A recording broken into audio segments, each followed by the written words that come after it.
इस वक्त हमारे साथ मौजूद हैं शत्रुघ्न सिन्हा।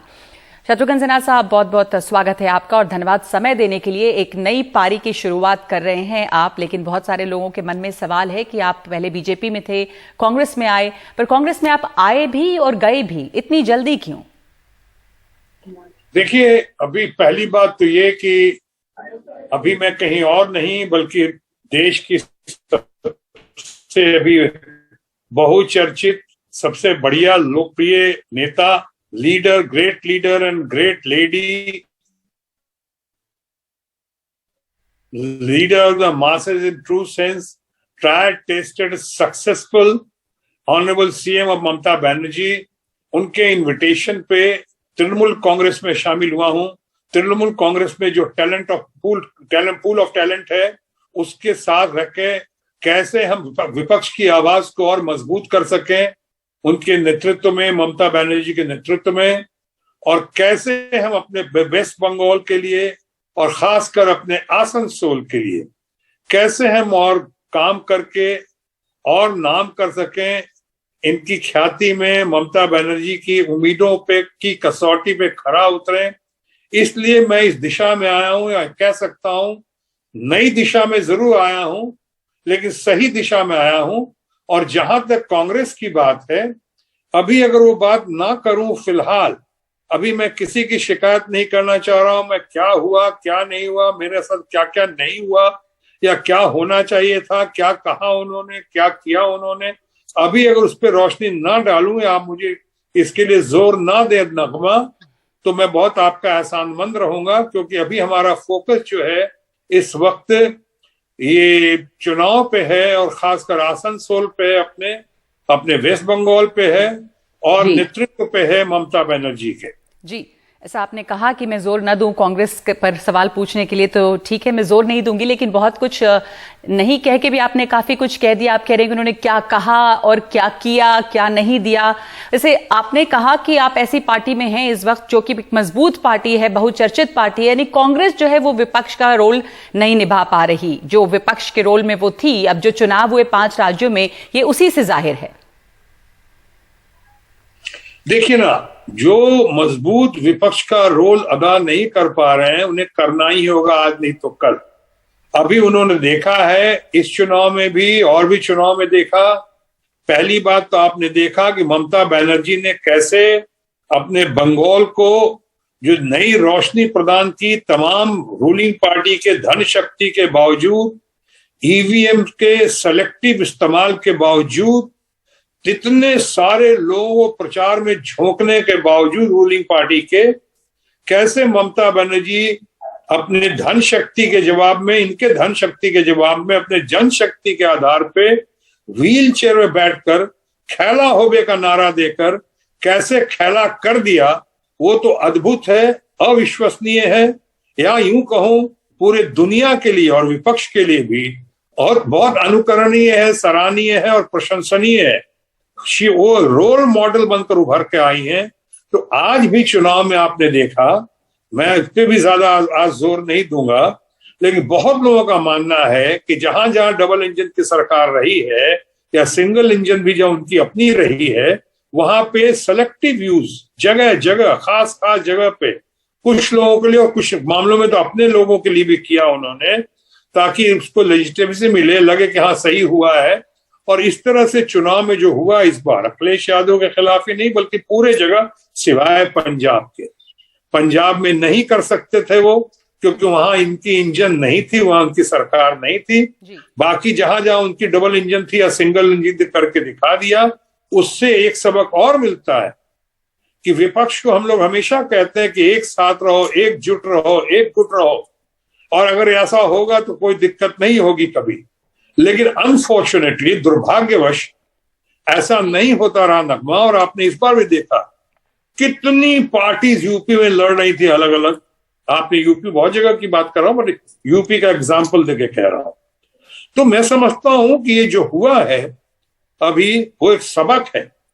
और अपोजिशन में, चाहे आपने हमारे दोस्तों की बात की, कांग्रेस की, चाहे जो भी लोग बाहर से आए हैं या हमारे कांग्रेस में, भारतीय जनता पार्टी से या दूसरे पार्टी से कांग्रेस में या जिस पार्टी में भी आए हैं, इन लोगों को ये सबक जरूर लेना चाहिए कि एकता ही गुण है और एकता ही जो है वो की है, चाबी एकता में।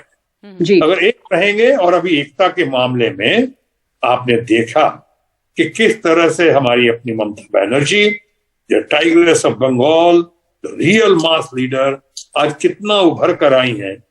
कितना ये हवाई चप्पल की यात्रा इनकी इतनी लंबी हुई है कि लोग तो एकदम अवाक हो गए हैं कि ये कमाल कर रही है। और उन्होंने ट्राई टेस्ट सक्सेसफुल कहा, कितना संघर्ष किया जीवन में, कहां से। जी, आपने अभी कहा कि उन्होंने विपक्ष के या बीजेपी के धन शक्ति का जवाब जो है वो जनशक्ति से दिया।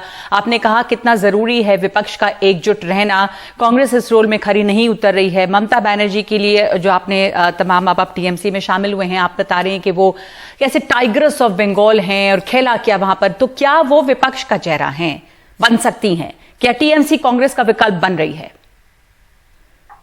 देखिए, इसका विकल्प मैं किसी पार्टी पे बोलकर किसी पार्टी के लिए अभी इस घड़ी में, जब मैं खुद चुनाव में शामिल हुआ हूं, तो मैं उस पर पार्टी का नाम लेकर नहीं कहना चाहूंगा, लेकिन मैं हाँ जरूर कह सकता हूं कि विकल्प का चेहरा तो बनकर तैयार हुई है। आज चारों तरफ लोग देख रहे हैं ममता की ओर, उम्मीद से, आशा से। वो देख रहे हैं ममता बनर्जी के अंदर वो कैपेबिलिटीज हैं, वो कैपेसिटी है, वो मादा है। जैसा मैंने कहा कि हवाई चप्पल से लेके जो यात्रा की और चल किए जा रही हैं, वो क्या व्हील चेयर पे हो चाहे ऐसे हो, वो कमाल किया उन्होंने। तो आज वो बहुत बड़ा चेहरा बनकर, बहुत एक्सेप्टेबल, रेस्पेक्टेबल और एबल चेहरा है आज ममता बनर्जी, इसमें दो राय नहीं है। रिस्पेक्टेबल चेहरा है ममता बनर्जी। आपके पहले टीएमसी में कई बड़े नेता शामिल हुए, शत्रुघ्न सिन्हा साहब, यशवंत सिन्हा गए, सुष्मिता देव गई हैं, फलेरो गए हैं। मतलब कि ये जो तमाम चेहरे हैं वो एक राष्ट्रीय स्तर पे बड़े नेता रहे हैं, नेशनल लीडर्स हैं जिन्होंने पार्टी ज्वाइन की है। इससे अगर ये देखा जाए तो संकेत है कि टीएमसी की मौजूदगी नेशनल लेवल पर दर्ज करने की ये कोशिश है। इसे इस तौर पर देखा जाए कि टीएमसी जो है वो विपक्ष के इस रोल में राष्ट्रीय स्तर पे तैयार हो रही है, बनने की कगार पे है, इसमें दो राय नहीं है, और बनने की पूरी शक्ति और क्षमता है आज तृणमूल कांग्रेस में। अभी अभी ताजा उदाहरण आपको हमने कहा, किसी ने सोचा था, सिवाय आत्मविश्वास था, चाहे प्रशांत किशोर जी का कहें कि चाहे उनके अपने अभिजीत का कहें, चाहे यशवंत सिन्हा जी का कहें, या सबसे ज्यादा हमारी ममता बनर्जी जी के बारे में कहें, और तो कोई नहीं कह रहा था। सब कह रहा था सरकार तो बनेगी, कुछ भी हो जाए। सारी आशाओं पे पानी फिर गया लोगों कहने के बावजूद, जब इतने अद्भुत वोट से। और उसके बाद कुछ लोग खिसियाई बिल्ली खंभा उखाड़े क्या कह रहे थे, लेकिन हम तो 3-4 सीट से इतनी सीटों पे आ गए। वो आपका मुद्दा नहीं था। आपने कहा था कि हम 2/3 सीटों से जीतेंगे, 2/3 मतों से हम जीतेंगे वहां पे। और ये 2/3 मत तो लगता है इन्होंने मतलब रट लिया, रट्टा मार लिया। जब देखो कहते हैं 2/3। को याद है पिछली बार दिल्ली में भी कहा था हम 2/3 वोटों से जीतेंगे, और 2/3 तो नहीं आ सका, 2-3 सीटें आ गई, यानी स्कूटर पार्टी बन गए। बिहार में कहा था जी, जब नीतीश बाबू थे कि हम 2/3 मतों से जीतेंगे, कहाँ गया वो 2/3? इसके पहले छत्तीसगढ़ में कहा था, मध्य प्रदेश में कहा था। तो एक लगता है रट्टा मार लिया है। जी, अब शत्रुघ्न सिन्हा साहब, एक आखिरी सवाल आपसे। आप बीजेपी में थे, आप केंद्रीय मंत्री रहे, बीजेपी में लंबे समय रहे, इन कांग्रेस में आए और बहुत जल्दी कांग्रेस से गए, और अब आप टीएमसी में हैं। तो अब जाकर जो आप टीएमसी में पहुंचे हैं, आपको लगता है कि अब आप सही जगह पे पहुंच गए, सही दिशा में पहुंचे, ये जो नई दिशा है आपकी? और पहले आपने इतने सालों तक बिहार की राजनीति की है, बिहारी बाबू के नाम से आप जाने जाते हैं, अब आप बंगाल की राजनीति करेंगे? इतना समझना जरूरी है नगमा, आप तो जानती हैं, हम जैसे लोग जो ऑल इंडिया फिगर हैं, जो अपना जो भी नाम या जो भी ख्याति अर्जित की है, जो भी काम और बॉडी ऑफ वर्क की तारीफ हुई है, उसमें पूरे देश का योगदान रहा है। चाहे आंध्रा का हो, चाहे तमिलनाडु का हो, पंजाब, हरियाणा, बिहार, बंगाल, सबका हाथ रहा है उसमें, वरना ऑल इंडिया फिगर बनते भी नहीं। हम अगर कैबिनेट मिनिस्टर बने देश में, हेल्थ मिनिस्टर या शिपिंग मिनिस्टर, तो पूरे देश की हमने सेवा करने की कोशिश की ईमानदारी के साथ। आज तक हमारे ऊपर कहीं कोई आरोप नहीं, कहीं कोई इल्जाम नहीं कि कहीं कुछ गड़बड़ किया हो। तो ये अगर ऐसा हुआ है पूरे देश, और देश एक है, हम सब कहते हैं कन्याकुमारी से कश्मीर तक हमारा है और हम सबों का है। तो अगर उस जगह से आपको लगता है कि बिहार की राजनीति के बाद मैं बंगाल की राजनीति कर रहा हूं, तो मैं कह रहा हूं मैं देश की ही राजनीति कर रहा हूं, विदेश की राजनीति नहीं कर रहा हूं। और सबसे बड़ी बात यह है नगमा कि कहीं भी सही दिशा में जाना हो तो नई दिशा में जाना जरूरी होता है। अब मैं सही दिशा में हूं और नई दिशा में हूं, सही मायने में। तुम्हारी कोशिश ये रहेगी कि अपने तमाम लोगों की उम्मीदों पे या हमारी ममता बनर्जी और तृणमूल कांग्रेस के नेतृत्व की कसौटी पे मैं खरा उतरूं, अपनी निष्पक्षता से, अपनी सेवा भावना से, अपने लगन से, अपने कमिटमेंट से, अपने डिटर्मिनेशन से और अपने डिवोशन से। जी, बहुत बहुत शुक्रिया आपका शत्रुघ्न सिन्हा साहब हमसे बात करने के लिए।